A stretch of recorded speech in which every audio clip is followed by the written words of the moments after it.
in public. I imagine thank you very much, cheers. Are the proceedings being recorded for accuracy? Katie, thank you very much. Yes, yeah, and we've got, of course, the support of the Wellness team to get accurate minutes. And I do want to just say, I've had a chance to say hello, but we do have a couple of guests with us as well, so you're most welcome. And as I said to you privately, if at any time you want to get up, stretch your legs, do that, no problem at all. No obligation for you to do. You're not going through the course of some discussions. It's fine to do so if you need to. Yeah. So thanks everybody.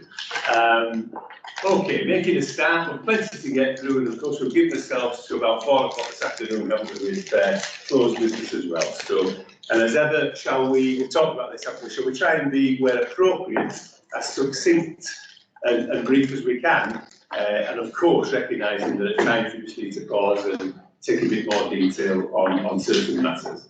So we'll do that. Okay.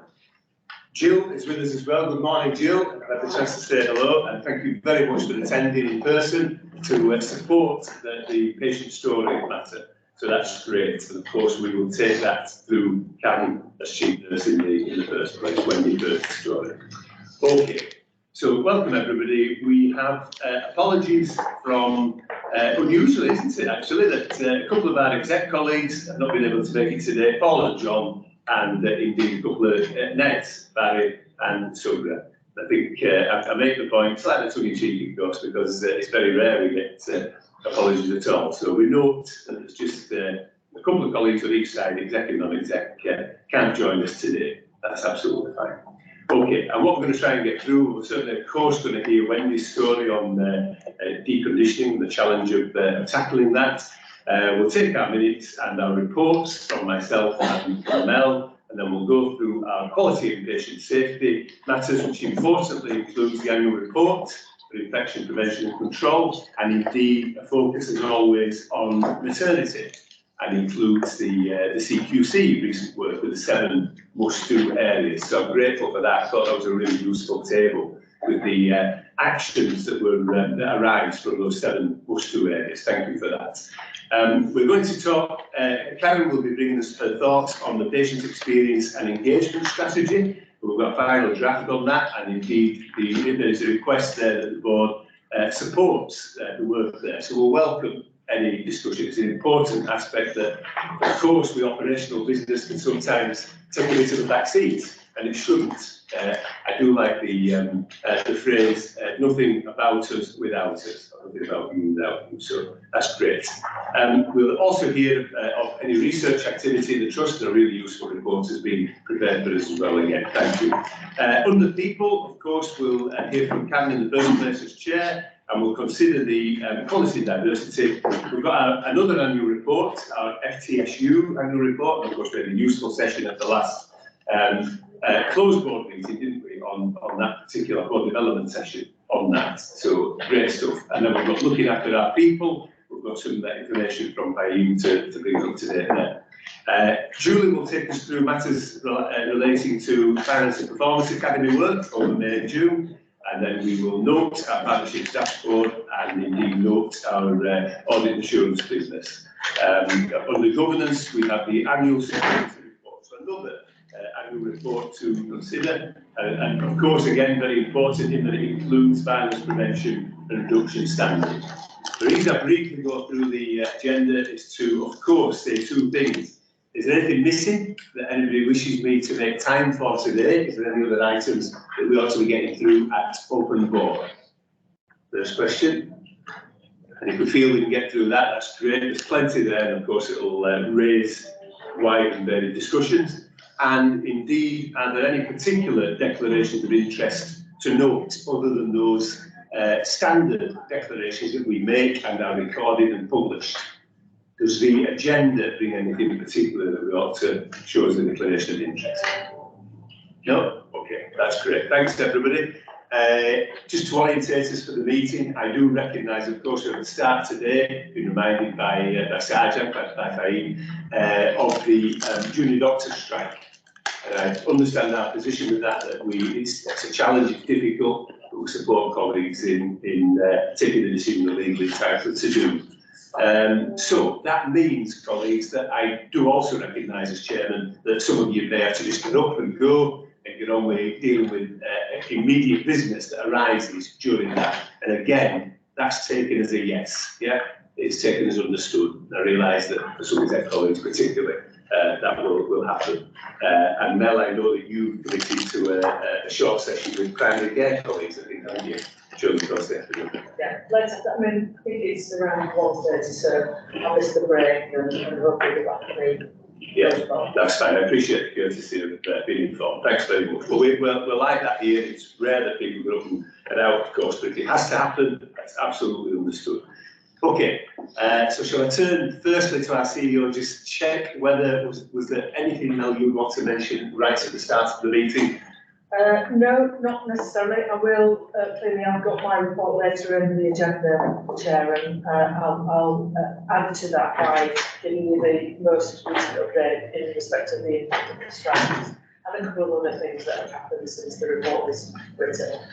Perfect, that's great. Thank you very much, Mel. That's great. Okay, and of course, colleagues, those of us that have been around for 2 or 3 years here have seen the development of an executive colleague in Mark Holloway as the boss of our estates department, and indeed Mark has been successful in looking at another role that he's applied for and got, and we're delighted for that. So rather than me try to say that, I did ask Mark if he just wanted to say just a couple of words to us all in respect to his new position. So Mark, it's from me as chair, I'm sure colleagues join me in this. Thank you for everything you've done and how you've taken that department forward. Sincerely, you've done a great job there, and congratulations on your new role. Do you want to share with colleagues what it's about? Yeah, thank you, Chair. Thank you very much. That's really appreciated, and thank you everybody. I've had some really nice emails and discussions with people. So I think just for the record, before I do say that, let me just say a big thank you really to everybody, because as soon as I started, everybody made me feel very welcome, and after that, you gave me a really big to-do list.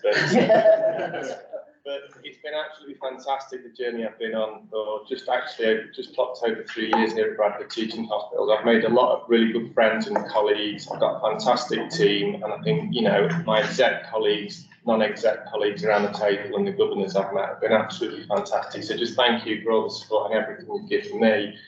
I've got some, you know, you start reflecting back, looking at everything we've done, the memories and the work that we've done have been fantastic. And, you know, the amount of capital we've spent over 3 years at Bradford Teaching Hospital must tip over 100 million, if not in work done, completed. You know all the schemes, and right here, right now in design development, it's fantastic, let alone all the transformational service improvement work. But I've got a great and fantastic opportunity to move my career further on at one of the country's largest university hospital trusts in Oxford University. And I'm going to take that opportunity. These things don't come around that often, and I've got the chance in a very, very large and exciting organisation, closely linked with the University of Oxford and the research side that goes with that. And I've learned a lot of that here at Bradford, particularly over COVID, which has been great. A hospital that's a very mixed portfolio for me with PFI. It's 4 large hospital sites like this. It's like 4 BRIs. Lots of big capital development that's been secured and moving ahead on. So I'm sure they will keep me busy, but I'll certainly look back and want Bradford to kind of carry on its journey and its legacy, because I've absolutely loved the place and the people. So thank you very much. Thank you very much, Chair. So this will be Mark's last board meeting, of course, so we do sincerely record our thanks. Those who have been here longest, Mel, you made a proposal in your suggestion that Mark should become a member of the board, a non-voting executive member. Was that the first director of estates and facilities here to be on the board? I think so. Yeah, I don't recall that because I think what a good decision that was, and reflected the energy and effort that Mark has put in. So great stuff, Mark. Congratulations and well done. Thank you for what you've done. I'm sure you'll help see us through and get something right in place for the next steps. So thanks a lot. Well done, Mark. Okay, shall we move now to considering the most important item on the agenda at item 3, and that's our patients and their true stories. So I'll turn, as we always do, to the exec lead in the first place, as Karen is chief nurse. Thank you, Karen, for the circulation of the video and the report, the briefing. But I'll turn to you, Karen, and invite you to bring to our attention what you think is important for the directors to concentrate on here. Thanks. So this is Wendy's story. I think it was really inspirational. I asked a lot from Wendy. I thought she was an awesome person. And what she showed was, you know, she came in and she was absolutely desperate to go above and beyond, to beat the odds, to get back to walking, and that was her focus. But you only get that focus and then that enthusiasm by having a really good professional team behind, and that's what we've got here, and that's why Jill's here to talk a little bit more about that. But just as an aside, I think the lady was at Westwood Park. So Westwood Park, so some of you will know we've recently restarted the ward accreditation in a different way. So we've upped the ante. So to get to what was green standard before, it's much harder. So you have to achieve lots of things. And Westwood Park, along with Ward 15 actually, we recently achieved, was it the 4th green Westwood? And then have been awarded bronze standard. So there's only 2 wards in the trust, one being Westwood Park, that have achieved this bronze standard. And I think this lady's story describes why they deserve that bronze standard, really, because their approach to care, their holistic approach to it is exemplary. What does that reflect, Karen, the broad standard? So what we're doing is, the ward accreditation is set out, it's 10 standards, and there's between 10 and 20 substandards for each of those, and it's everything from IPC, safeguarding, medical records, things that you would expect CQC to look for, those things. Yeah, and there's red lines, so if you there are some, a bit like driving test. So when I took the motorbike test, I failed the first time. I had no minor faults, but I fell off. And the class, that was a major fault. So, you know, yeah. So, you know, if you have a, you know, a red line, that's it. You cannot achieve green again. So to get there is very tough. And it takes, you can't just do it over a week. You've got to maintain that for at least probably 18 months before you would get to have the repeated greens and the bronze. Okay, so open up for any questions, and of course invite Jill to contribute as well. Yeah, so Jill, you're most welcome. Come and join, yeah, please do, sit at the table, yeah. So Jill, shall we turn to you first and just say, is there any perspective, you've got all the directors sitting interested in listening, is there anything you'd want to tease out of Wendy's story to bring to our attention, do you think, particularly?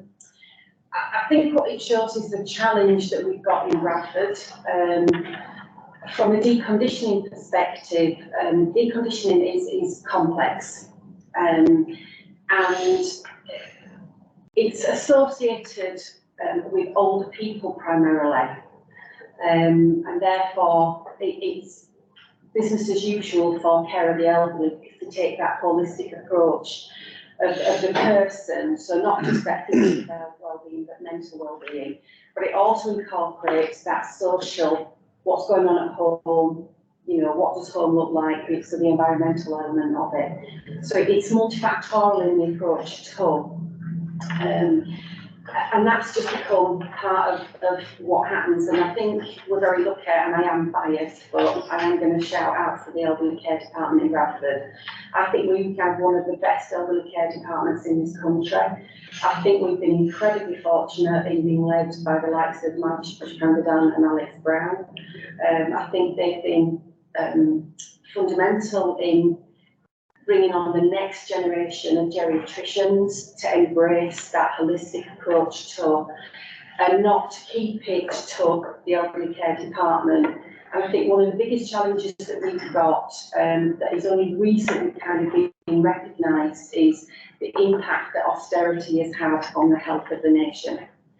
So we know that those cost-cutting exercises that were enforced on social care out in the community has had a massive impact across the country. But in cities like Bradford, that have a significant issue with poverty and health inequalities, it's had a huge impact. So the normal deconditioning frailty elements that you would recognise in people 80 plus across the country, in Bradford it's dropped that age down to at least 60. So we are routinely now getting patients admitted to the hospital of 60 plus that are presenting like they are chronologically in their 80s and above. So it's how we move that element of care that is routine to elderly care to a younger generation. And the board has supported in the development of the frailty unit, which we are transitioning and developing ready for this winter. But it goes beyond that, because that's fine if you present with predominantly frail deconditioning elements, because we can take you in. But we have a cohort of patients that will need to stay on their parent ward, but the underlying element, which Wendy demonstrated, she came in with a cardiac problem, was managed on a cardiac unit, but she had underlying conditions that led to this deconditioning. And it's how do you apply the principles when patients need to stay on that primary parent ward? And that's what I think our next steps need to be, is a frailty team that outreach from the expertise of the elderly care department across the rest of the organisation. And that's looking at things like patients that like Wendy, that are on cardiology unit that need a wider element of care to optimise their wellbeing. But it's also things like your surgical patients, how you optimise them pre-operatively so that they have a better operative experience and a shortened post-operative recovery period. And I think that's, you know, kind of what we would like to look at for the service going forward. But I think we have a real significant challenge in Bradford because of the population that we serve. And I think, you know, this winter, I think it's all been exacerbated by COVID. I think we kind of think that it's all happened since COVID, but actually we were not in a good place because of the austerity measures, and it's been impacted by COVID. And I think it's changed the outcome of healthcare for the next generation. It's not going to be something that we're going to be able to fix in 12, 18 months. I think it's what we do now to plan and prepare for the care of this generation of people for the next 15 to 20 years. And put it forward. Yeah, thank you. Well, fantastic brief. That's an executive level briefing. Well done, Jill. That was really, really helpful, pulling out the key themes there, particularly like your point about leadership and the early adopters of outreach partnership amongst the hospital, that they weren't into silo working.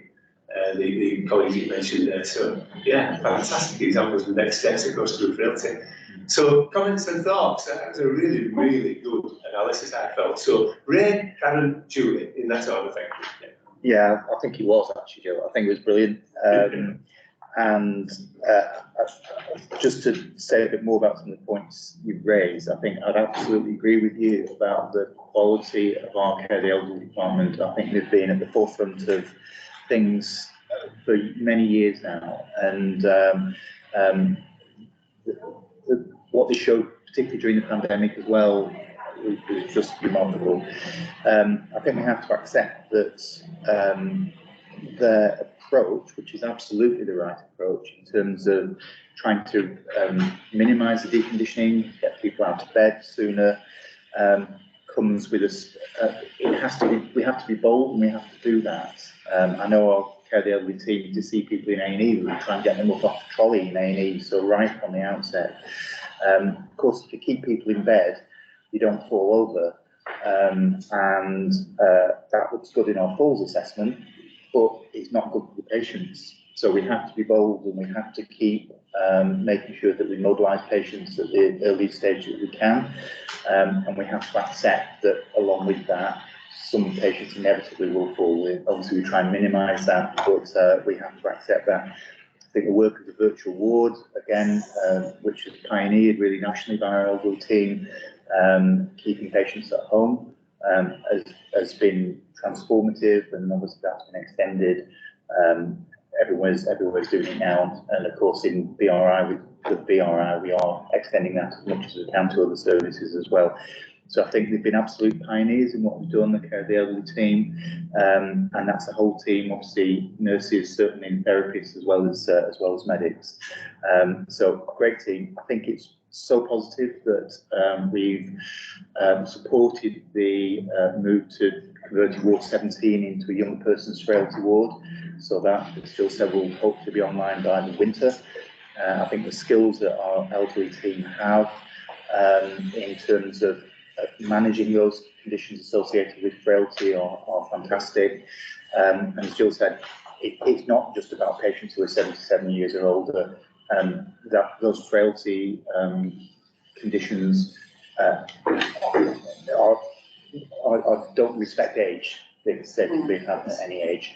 So I think to extend the scope and reach of our elderly department and to use their skills to a wider age group, I think is really, really positive. So I can't wait for that unit to open. So, thanks, Joe. Yeah, no, thank you, Ray. I'm so pleased to hear you as Chief Medical Officer, such a sight on it. You the ability to use theirs. So thank you very much for that. Yeah, Karen, please. Thank you. Really inspiring story and just such great teamwork. And what really struck me about the story was the changed mindset and belief in Wendy, which is phenomenal because it is a lot of what goes on up there. I was going to ask about the VRI and how the opportunity is to do some of this and keep people at home. And I suppose it's really hard to motivate people when they're not on site sometimes. Well, I think, again, I'm going to sing the praises. We are one of the first hospitals in the country to develop a virtual ward.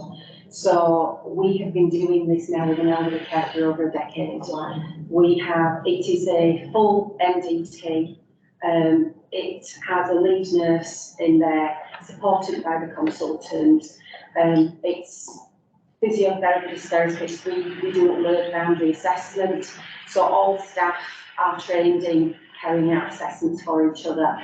So you identify what the main risk is, that person would go out, but actually do an holistic assessment, and then a plan of care is created for them.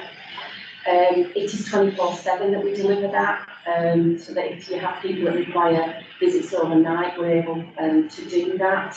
It also has social care, and again, I think it's something that this hospital is very strong at, is that we don't just do health, we do health and social, and we will hold that patient until we've got them into the best position we can, and then until we're able to hold over and hand over to partner organisations.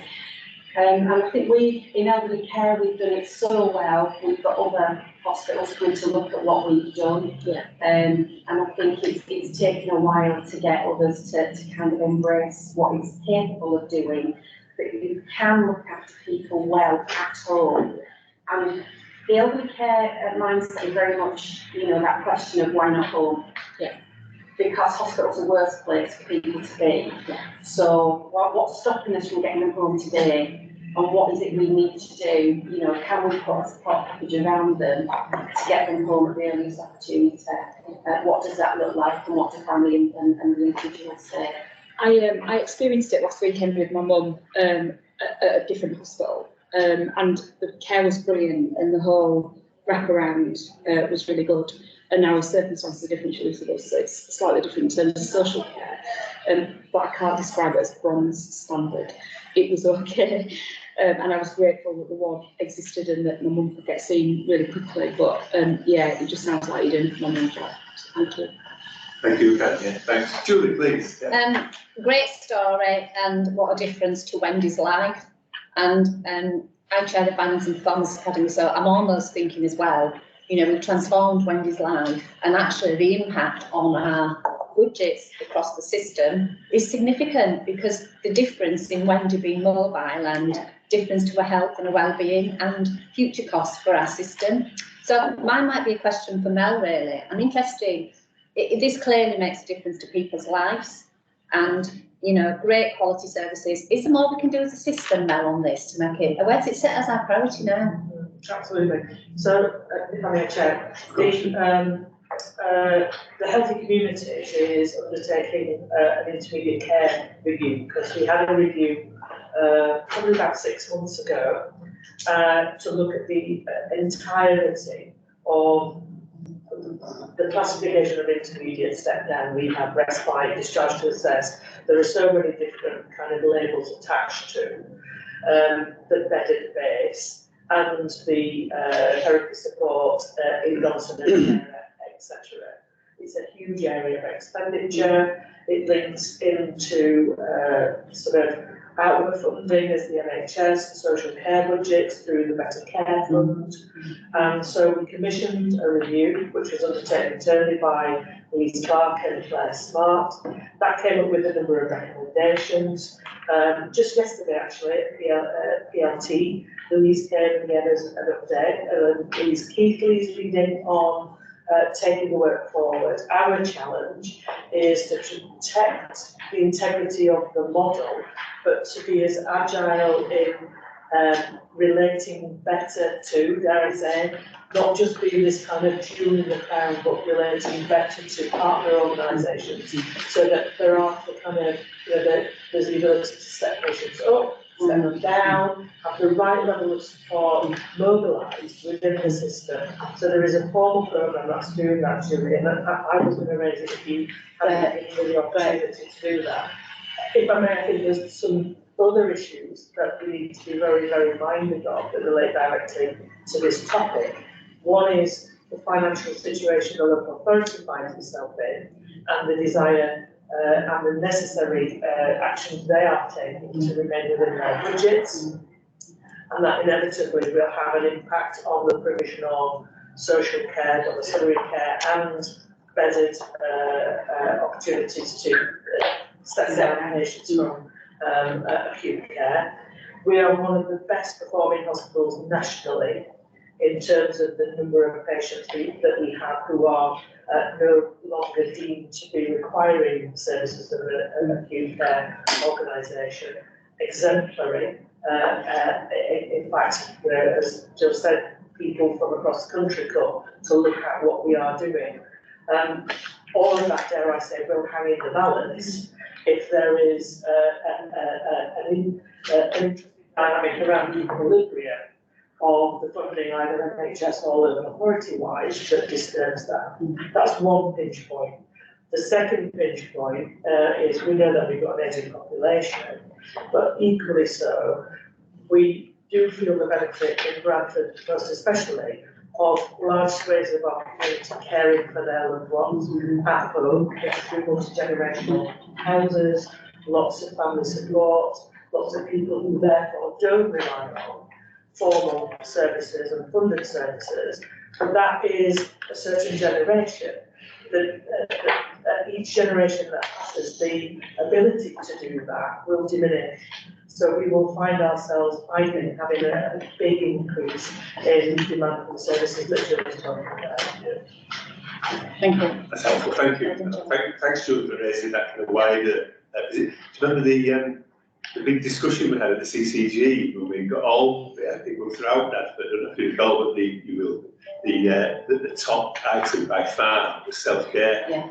And it kind of touches on Wendy's point about encourage self-care and get me moving. Yeah. And like I say, transforms people's lives, but it's really important for the system from a quality and financial point of view. Yes, agreed, thank you, yeah. Shall I pull that together then? Shall I be the one that just asks not here, Jill, you know, but obviously what's interesting about Wendy's experience is that it's contrary to her earlier experiences in hospital. So I just wondered whether, this is a great story, of course, we endorse it, we support it, we promote it, but are there still some pockets perhaps that we could do with getting this message out to? Or do you feel there's still some challenges around this sort of clinical intervention or staff intervention? I think there's challenges because it's changing that mindset. And it's if we know that within the first 24 hours, if you leave somebody in bed, they will lose muscle mass by up to 5%. A week in bed is 10%, and if you're over 80, 10 days in bed is equivalent to 10 years of muscle mass loss. That's massive. But it's that mindset of that's only applicable to older people. So it's how you get the wider health organisation to recognise that that's everybody at the front that comes in through that front door. And for me, Wendy, the end of Wendy's story is something to celebrate, but the fact that Wendy got to that point is what we should have prevented in the first place. And it's how we get people to embrace that do-they days are not kind. You know, we think that leaving somebody in bed is being kind to them, where actually my mindset is that we kill with kindness, because you're enforcing a longer term problem onto that individual. And when they leave us at whatever end, we're handing them over to other healthcare providers and increasing that demand on those budgets, as Mel's alluded to. So it's from the minute they come into our front door, our mindset needs to change as to, you know, and have conversations with A&E that stop putting people on trolleys. We medicalise people from the minute they come through the front door, and we need to stop it. We're in the 21st century, and we're still applying things that we did when 75 years ago when we created the NHS. Perfect, Jill, thank you. Always conscious as chair of the board, you know, with the senior level of the organisation, and we want to promote this and get it going, not just hear anything, but it's that lovely. So, yeah, great stuff. Karen, do you want the final words then? Yeah, so Jill gave a lot of praise to Madge and Alex and others, and they are awesome, you know, leaders in this field, but also, you know, Jill needs to take some credit herself. She's worked in County Adelaide in this trust for 38 years. There you go. I've been in the trust 38 years, I've been in elderly care on and off for 35 now. No. So, you know, huge thanks to Jill, and Jill has really brought people up and made sure that she also has people ready to take her place when she goes in about 15 years' time. After me, anyway. But one of the things with the new CSUs and the way we're forming new CSUs is that Jill now has a rollover with supported by matrons, not just elderly care, but emergency care as well. And that's why Jill can now influence at that start, in that AMU pathway, at that A&E. So if you go down to A&E, and I remember seeing Alex Brown, elderly care consultant down there in the ambulance bay, little old lady comes in on a trolley. The first thing he says is, right, come on love, gets her by her hand, stands her up and walks her off the trolley. Now that wouldn't, an A&E doctor just would not do that, they'd be on the trolley. So, and it's shifting that mindset, but Jill is the right person to help do that, and she's already started to do that. That's it, medicalising into the second year, so thank you, thanks very much, Karen. Terrific briefing, thanks very much, great story. Jill, your input was really, really helpful, very analytical and very, you know, to the point, so terrific, thanks very much.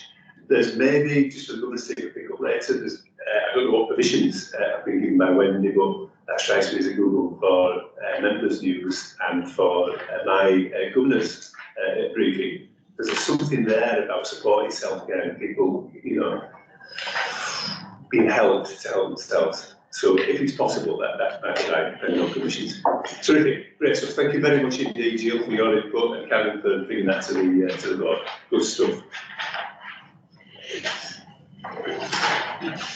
Colleagues, okay? Yeah, happy enough? I think we'll pick what there is there, haven't we? It's a good story, and one we want to promote and encourage. So, yeah, I'm so pleased that you've such an angle on it as well, Wendy, so thank you for that, that's good. Okay, shall we get into the business from our previous board meetings? So we have the minutes held on, the meeting held on the 11th of May. Are there any matters of inaccuracy or amendment, please, that need to be noted or recorded? Or can we endorse those as a true record of the meeting on the 11th of May? Without comments, I'll assume that they are so approved. Thank you. And our matters arising with 3 actions outstanding at the moment.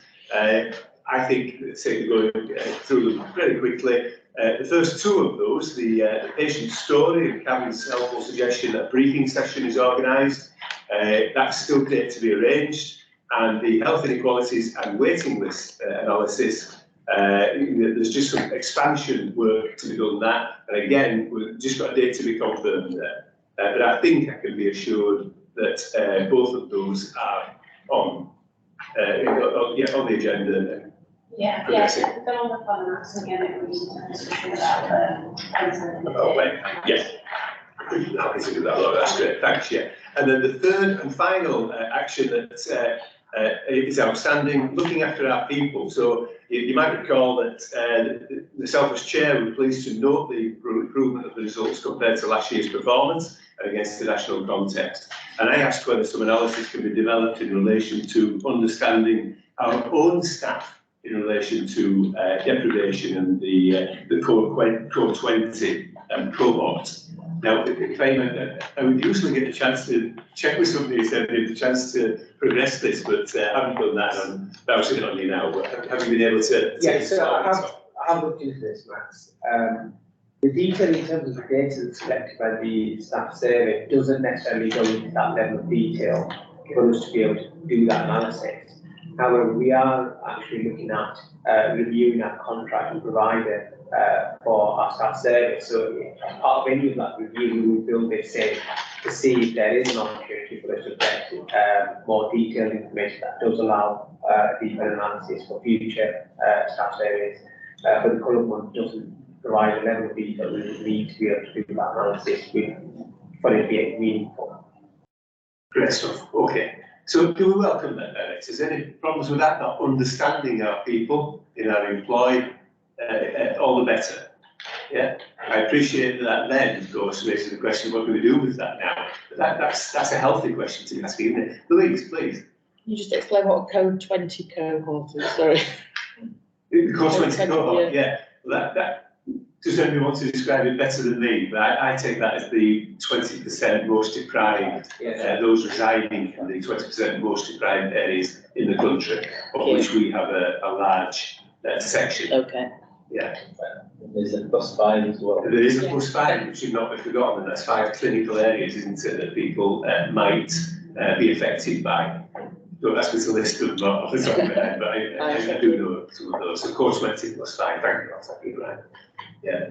And it's, Louise, you may be aware, it's kind of, it's very much underpinning a lot of tackling inequalities work and a way of saying what we're going to do and who should be focused on. That's the concept. So my suggestion of the previous briefing was maybe we should understand our own stuff better. I'm delighted to know that there's some progress with that. Can you come through with that as Chair of People Academy? Yeah. Like I say, I realise it may then raise questions as to how might support people here if we need to. Yeah, and people don't really want to give their data all the time. Some people are very suspicious and cynical, but I think even if we get some data, it'll help. Thanks.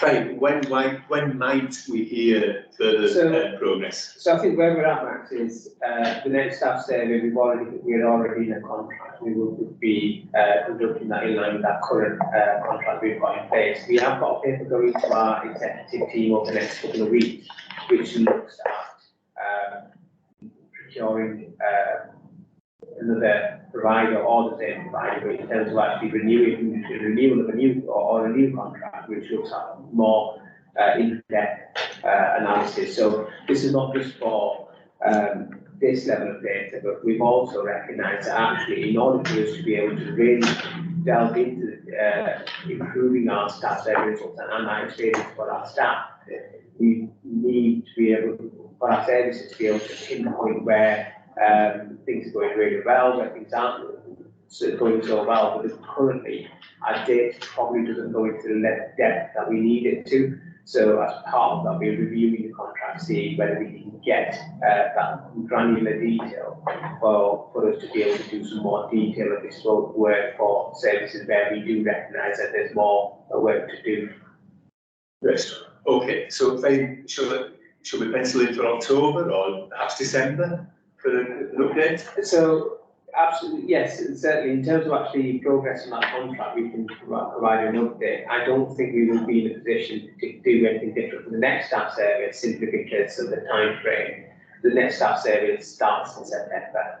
And in terms of our contract position, we're in the contract and we'll review the same contract we've got currently, but we're reviewing the contract for 24, 25 staff survey.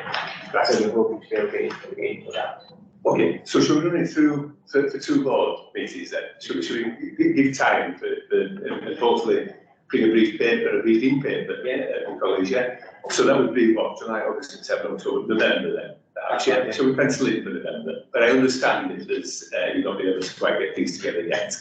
But let's say that November we'll hope for a briefing on progress with that, yeah? Okay, Laura, you got that? Yeah, thank you, thanks very much. Mohammed, please. Just to pick up on the granularity of the data point really, I've seen kind of staff surveys done in other organisations where they tend to miss cohorts of people just because of the way either the organisation structure or the survey structure. So as an example, in one of the organisations that I work in, they did a survey and then ignored anyone who was in a team of 10 or less. So if anyone was in a team 10 or less, that data wasn't then aggregated into the final results. But that actually meant you missed a lot of people that were in quite small teams and where there could have been and there were actually some significant issues. So I'm just interested to know kind of what are the thresholds that we apply to when the data is reported around how many people does a team have to be in before we can get that level of granularity data? There's balance there, isn't it? You want to identify people, but you want to pick up some cultures. Yeah, so it is 11 people, team of 11 or more. That's simply because if you go if you go a step below that, it becomes easy to identify individuals within small teams, and that makes it really difficult because what we want to encourage is people to be open, honest, and give us their views. But if they are doing that, and they're identified or can be identified simply because there's only 10 people in a team, and do we? That's the issue. Yeah. What the data isn't lost. What happens with that data is part of the overall staff survey results. But what it means is actually looking at that one particular team, you won't get the detail for that individual team that's small. But the larger part of you will. So we've had similar issues, and what we then uncovered was that there were actually subcultures in particular teams, or particular kind of problem teams that were then not being picked up in data because their data was being masked. It was lumped in with lots of other people or other areas. Do we have any kind of analysis which says how many teams are under 11? Or is there some other way of trying to pick up that data? We've had to completely restructure our surveys because we did encounter them, we found some recognition we were always missing them because of the way we manage our data. We've actually lowered our threshold to 5 now to see whether we can pick that up. Because the reporting was coming back into the team, central team, people still be unidentifiable. And we felt actually that 5 was a better number. And it helped us pick up some of the smaller teams. We could then perhaps pick up some hotspots. It's just a thought, but it's really worth considering. Certainly, so we will consider that as part of our contract review, but I think some of that stipulation is national rather than it being a local decision in terms of the detail. But I will look at whether we can go below that number and detail. We do have the full survey now in place as well, which is coming to effect, so that gives us further data on a more live basis. So the staff survey is done between September and November. We get the results February, March, we publish those results. So there's quite a significant time lapse from when individuals input into that survey to when we actually get the results, to when the managers, the staff sit down and start to talk about those results and how we feel with those services and whether the staff service is a true reflection of how things are at that point in time. Things change and time moves on, and services may well have moved on at that time, whereas the full service provides us a much more live analysis of what's going on. I think one of our key priorities at the moment is to ensure good engagement with that staff survey, so that we do have accurate data. We are able to actually see how we feel within the organisation in a real-time basis. Just one final point. Just on that data, I wonder what the sensitivity of that data is picking up, what that survey is to pick up any kind of real issues. So do we ever back test the data we get from the surveys versus other issues that we know that we already know separately in certain teams. So trying to work out whether we have a good confidence that our survey is actually as sensitive to those issues, because we know those issues from other areas, the survey is picking them up or not picking them up. Yes, so certainly, so in terms of what we get through in our staff survey, we do recognise the results that come through, so it's very rare that we get a staff survey coming back for an area where, you know, the staff survey is telling us there's real issues in that area, but that we've got, you know, blissfully continue thinking it's in a great position. So it's, the staff survey reflects how we understand the services, the issues and the problems that we have in those services. So it's very common, or I don't recall ever, while I've been here, being in a position where we've had staff survey results and we've sort of held our, you know, head in our hands and thinking, we thought that service was really, you know, performing highly, culture was brilliant in there, but the staff survey is telling us something different. So it does correlate between the reality and what the results are telling us. Thank you. That's really helpful perspective. Thank you, Mohammed. Don't forget, all that we care, we value people, we are one team. This is important stuff, knowing that too. So I'm delighted to hear the interest and the feedback you're playing. Thank you. Can I welcome? Can you. So we use a survey through Qualtrics, and I'm happy to show you the way that you can cut the data, but you can go down to 6. So, and different companies will give you different cut-offs for anonymity. But you can cut that via team demographic data and wherever you like, so you can get different subsections, and that covers off some of the subcultures, Mohammed, that you were talking about. But there are additional questions you can add in, so you can add in cost of living, health, salary and other things, and it'll just give you a different kind of breakdown than your normal demographic data as well. I think to Mohammed's point, there's other data points that will really help to triangulate issues. So you're not just going to rely on your people survey, you're going to rely on absence and retention and other kind of things as well. But also, there's just so much value in talking to people. So focus groups, just getting people to, and some people won't open up, but others will. And they'll help you identify issues, even if those issues are not in your team. Yeah, absolutely. And I think just to, just in terms of staff survey, I think one of the difficulties we have is it's a national survey, so our ability to put into that in terms of varied questions or adding things in there is limited because it's nationally mandated surveys run on a national basis, the questions set nationally, and that makes it more difficult. But what we do, you're right, in terms of actually getting that information, it's not just about relying on a once-a-year survey or a quarterly survey, it's about getting a sense of what's going on in that survey, having those opportunities for individuals to be able to raise things, discuss things, and have those discussions. So our OD team does a lot of team-based sessions and discussions. Our business partners are regularly working with services to ensure they identify issues. We correlate data in terms of actually number of disciplinary cases, grievances going out, service, sickness levels, that combined with what the staff service telling us, and then obviously there is the other data around actually agency usage, vacancy rates, and those sorts of things. Look at actually what's going on in that service. We've got high number, you know, if you've got high number of people leaving and high turnover, high levels of sickness absence, and number of grievances and controversies, that signals to us there's an issue in there that we really need to be looking at, and then that does then go into our business partners going into that service and looking at how we support that team, how we identify what the issues are.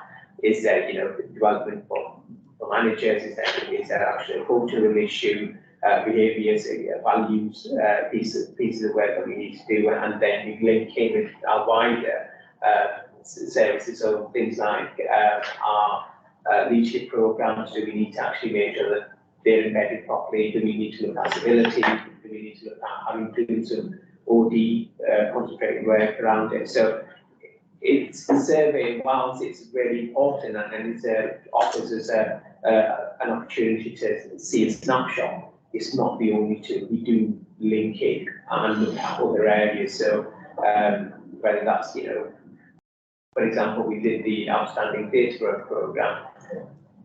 We weren't, you know, we did that, we went into that, but we knew that actually there was work to be done in that area, and that programme then came in, so it wasn't just off the back of a staff survey, it's actually correlating all the information we had. And then that programme really kicked off and delivered really good results for us. Thank you. Thank you. Jack, please. No need, no, it's been covered, It's been, are you sure? Are you sure? Yeah. absolutely.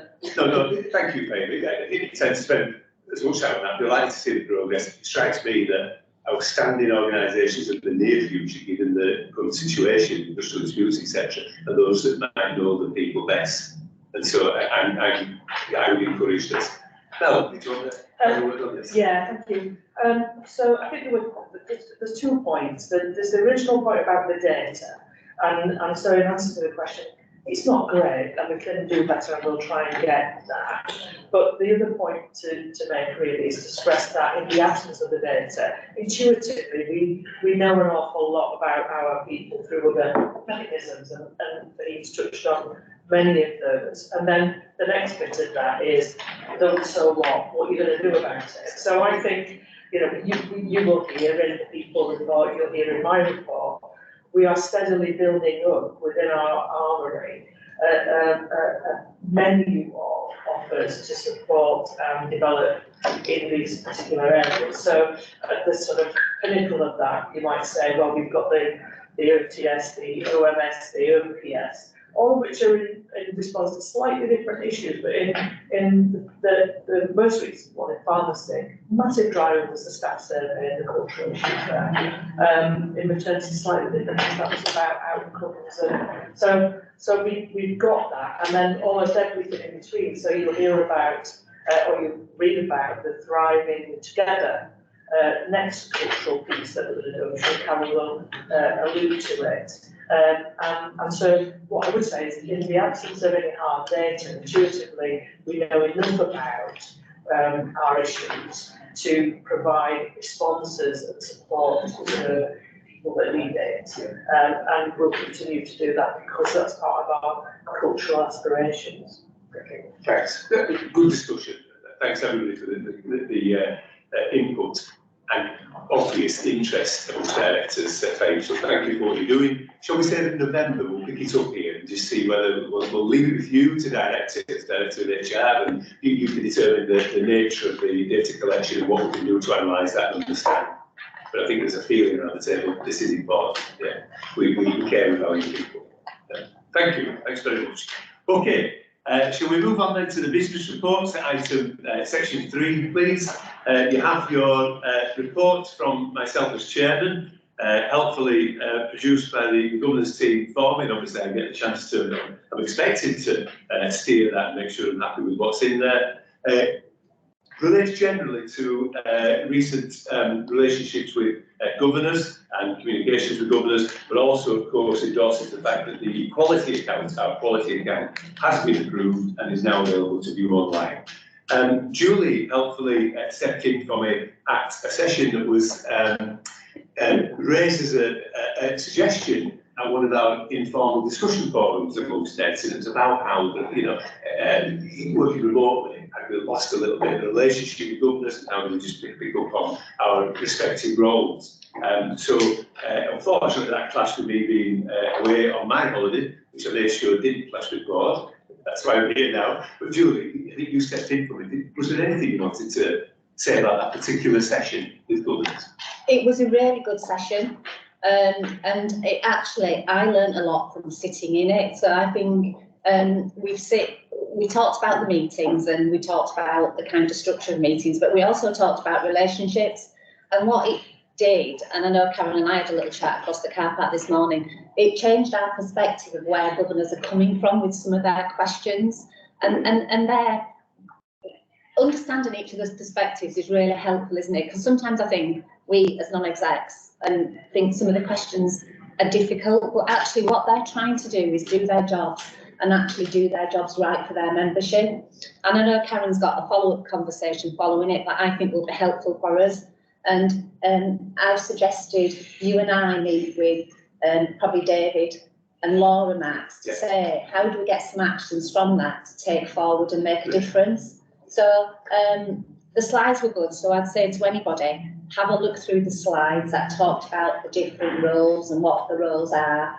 But like I say, the real thing that came out of it for me is the relationships, and I think we came out of the room with a better relationship than we went in it. Not that the relationship's bad, but we talked about even better if. So I think that follow-up meeting where we could go through it, Max, Yeah. and agree some actions. Read the report, so that's great. Yeah, but the slides are well worth a look, you know, but good conversation. Thanks. No, I'm glad we took that forward. Thanks for stepping in for me, Julie, on the day, and to the governor's team for getting it organised and getting on with that. And colleagues, just to share with you, I'm advising some foundation trust chairs in the north, beyond the West Yorkshire, the Wyatt area, on this very issue. Well, obviously to do with what is the governor's role when it comes to our working partnership. And that, of course, is not very clear nationally. Is ignored in some places, I suggest, and we're taking that forward. I think that was one of the biggest revelations out of last week, was clarifying the governor's role. Really interesting, because you know they hold Meds to account really well, but they're there to hold the board to account. And you know, we've passed things back to them and said, you need to ask the execs this question in our governor's meeting. And I think there's a big misunderstanding around that. So next week will be a really good test of what happened last week. Yes, and Councillor Goodman's. Yeah. Thank you. Thanks, Kevin. Yeah. So very interesting area. I think we're trying to be in front of this and on the ball with it. And if I might suggest, I think one worry some of us may have is that decision-making, taking forums are developing, that they might not be cited on what our position is, etc. That would not be the case with us, because we are open to that governance, and of course, individual organisational autonomy is never lost. So important. But yeah, I'm speaking with some chairs throughout the north who are asking me, what do you think about this? That's where we're going with it. I've been involved in some national meetings. And on the chairman's report, unless there's any further comments or questions, may I just thank Matthew for the production for governors of the finance brief of where we are. They have proved to be an extremely popular and positive part of the governor readings, actually. So it's kind of an exec brief session, and we select one each time, try and give plenty of notice, and we ask for some areas where we're doing really well, some challenging areas in that particular field, and they're going down very well. So Matthew, thank you to you and your team for the production of that. It's extremely important. Happy to note, yeah. Shall we move to Mel then, and give Mel the opportunity to bring to our attention anything arising from the report or beyond of the CEO. Mel, please. Thank you very much, Chair. We have the report, which I'll take as read. I would add in addition to that, as you've alluded to, Max, today marks the first of the 5 days of industrial action beginning today at 7 AM until 7 AM on Tuesday, taken by junior doctors. This is to be followed on the 20th and 21st of July by 2 days of industrial action for the first time by our consultant body. In common with previous strikes, the Trust's response has been led by, ostensibly by Chief Operating Officer, supported by Karen and Ray, and the clinical operational teams working pretty tirelessly, as always, in the couple of weeks that run up to these events, to ensure that throughout the periods of strike we have safe medical rotas that support the delivery of safe care to our patients. There are, of course, with each of those strikes, significant impacts on many of our patients whose treatments, operations, diagnostic appointments and appointments have had to be postponed. We have cancelled, and we will therefore have to rearrange alternative dates for, on this occasion, 500 outpatient appointments, but we've managed to maintain 83% of our normal planned activity in that area. 6 cancer patient appointments, whilst maintaining 86% of those urgent cancer appointments. In terms of our inpatients for elective procedures, we are cancelling 15 inpatient procedures, which is 75% of what was planned to happen during that period, and 25-day cases, which is 33% of what was planned to happen. Just to note, these figures relate only to the junior doctor strike period, and the impact of the consultant strike will be worked through as part of the planning process that we are engaged in now, whilst simultaneously managing the junior doctors' strike impacts. There are, of course, significant impacts too on the trust's finances. Each of these strike days costs us a significant amount of additional money. All of our non-medical colleagues who are not striking but are supporting the delivery of same care by working flexibly, working extras, and supporting those colleagues who are not striking and our consultants to keep patients safe. And the only other two items I wish to mention, Matt, relate to last week. We had a very eventful celebratory week all round. It was the 75th anniversary of the NHS on the 5th of July, and we were very pleased to host the BBC Look North crew all day, who've been filming the preceding week, some of our clinical areas, and talking to some of our colleagues. And on that particular evening, the show came from BRI and involved a lot of colleagues on the day. It was great piece, and it's still available on Catch Up. People have a look at that. It's a good piece. Following hotly on the heels of that, we were very honoured to welcome Royal Highness Princess Royal to BRI maternity unit to officially open our maternity theatres, and we have some distinguished guests, Lord Lieutenant, Lord Mayor, the Lady Mayoress, and others. We had a great visit in which Royal Highness was able to meet a number of our clinical colleagues, our frontline colleagues, who were able to tell and show all about the investment and the impact that the investment was making on the experiences of the women, the babies and the families of Bradford, and that was a lovely event for us. Happy to take questions. That's very helpful. Thank you very much, Mel. And on the cancelled inpatient procedures through the course of the junior doctor strike, did you mean that the numbers cancelled represent 75%? Yes. Of what was planned? 15 patients, which is 75% of what we would normally plan to do. Yeah, so just for that data, which is sort of quarter of what we would have done. Yeah. Thank you very much. That's helpful. Mohammed, please. I think this might be one for Sad actually. We're just running the operational bits out around emergency department and unnecessary admissions. So there's just a comment in the report about admissions have reduced showing successful schemes designed to prevent unnecessary admissions. I just wanted to understand whether we checked and we were sure of that, rather than there being any other data that we might get the same outcome, but like, for example, by people leaving rather than waiting for the waiting time to be extended. Do we have any data that shows it's a success of the schemes as opposed to long waits? Yeah, so it's predominantly this relates to SDEC, so same-day emergency care, and we do monitor through there on the number of patients going through, and as a result, the number of patients going through, how many are discharged from there, and how many are admitted. It tends to be our 0 and 1 day length of stay patients. So the acute medicine unit consultants are the ones who staff that. So we have got that data, and we are able to identify exactly the numbers that are coming through. Yeah, and is it possible to get data around people who just walk out the door? Yeah. Are we seeing any kind of flip in those numbers? Yeah, I haven't got the data to hand, but what you tend to see is that patients tend to book in and leave when you've got extremely long waiting time, because they're a source of an alternative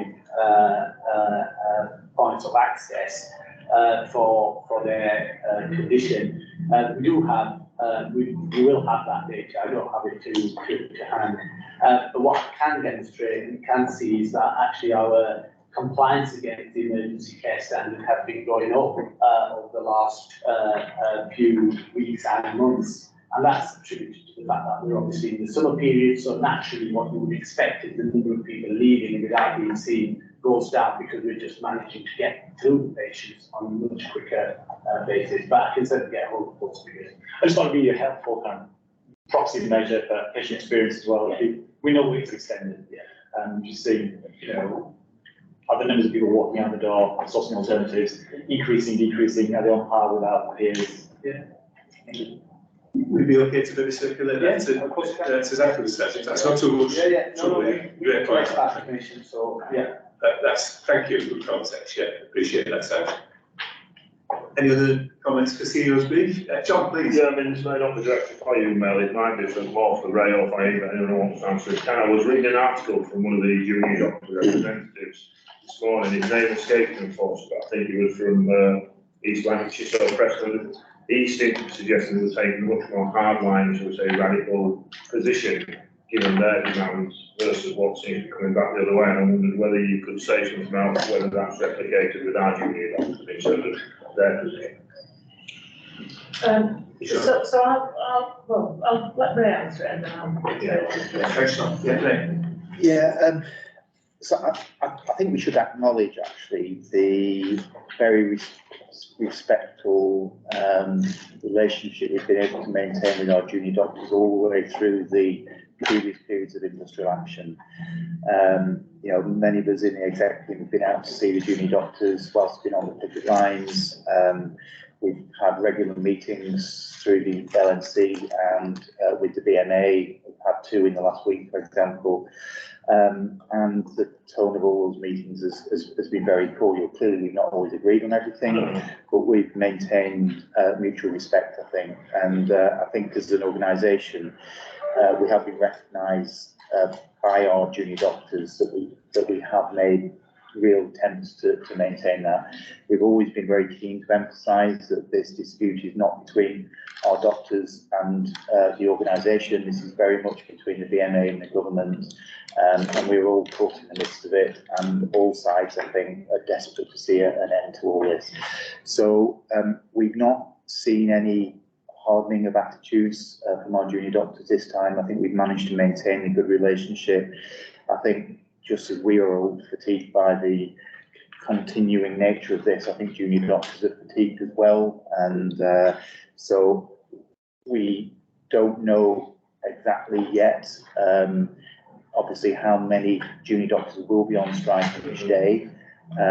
So I can't say at this stage whether it's likely to be a harder line and more junior doctors taking the action this time compared to others.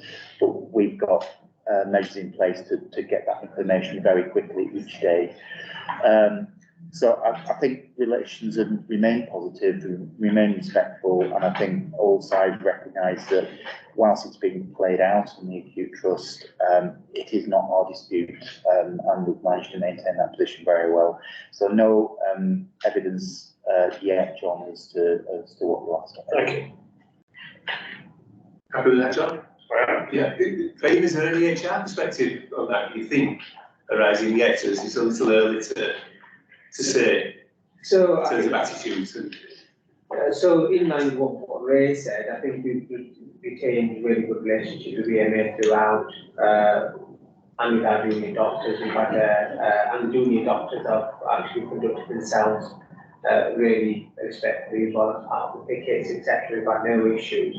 I think, as Ray said, this has now been going on for several months. There is fatigue, both from, I guess, colleagues that are supporting the strikes, but also junior doctors who are having to go out on strike. But generally, I think, in answer to John's question, we're not seeing any change in attitudes or actually how we're interacting with each other from a trust perspective. And certainly from our conversations with BMA, we only had a meeting yesterday with BMA. We maintain that open dialogue and communication, acknowledging that actually the dispute is a national dispute and not dispute specific to us as an employer. Thank you. Thanks. Thanks. A good query as well, John. Thank you very much indeed. Okay. So, if we're happy with that, shall we just take a 3 or 4 minute leg stretch for a moment? Because getting into quality, there's some stuff there that's important for us to focus and concentrate on, isn't there? So, shall we just say 5 minutes and we'll get into our quality and patient safety work, beginning of course with Mohammed's free rein to advise us of what he wishes to regarding the academy meetings. Yeah?